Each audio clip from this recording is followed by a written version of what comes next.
বগুড়া শহীদ Ziaur Rahman medical college হাসপাতালকে ১,৫০০ শয্যায় উন্নীত করার সিদ্ধান্ত নেওয়া হয়েছে। নবগঠিত পরিচালনা পর্ষদের প্রথম সভায় এই সিদ্ধান্ত নেওয়া হয়। বৃহস্পতিবার সভা শেষে হাসপাতালের পরিচালক brigadier general SM. Nurul Irfan সাংবাদিকদের এসব তথ্য জানান। শয্যা সংখ্যা বাড়ানোর পাশাপাশি হাসপাতালের চিকিৎসা সেবার মান বাড়ানো এবং জনবল সংকট দূর করতে দ্রুত কার্যকর পদক্ষেপ নেওয়া হবে বলে জানান তিনি। সভায় সভাপতিত্ব করেন স্থানীয় সরকার, পল্লী উন্নয়ন ও সমবায় প্রতিমন্ত্রী মীর শাহে আলম। এছাড়া বর্তমান অর্থ বছরেই হাসপাতালের জন্য আরও ৩০টি ডায়ালাইসিস মেশিন বরাদ্দ করা হবে। একই সাথে হাসপাতালে ক্যান্সার সেন্টার সহ অন্যান্য স্পেশালাইজড এবং সুপার স্পেশালাইজড সেন্টার খোলার বিষয়ে সভায় কর্মপরিকল্পনা নেওয়া হয়।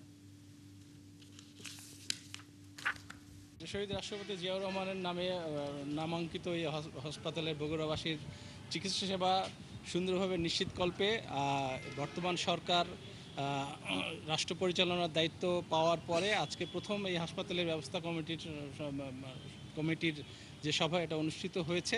অর্থ হাসপাতাল ১৫০০ বেডে উন্নতিকরণের জন্য প্রয়োজনীয় ডিপিপি প্রস্তুত করা এবং যেটা মাননীয় প্রতিমন্ত্রী মহোদয় সভাপতি হাসপাতাল ব্যবস্থাপনা পরিচালনা কমিটি তিনি এই ব্যাপারে ওনার সর্বাত্মক চেষ্টা করবেন।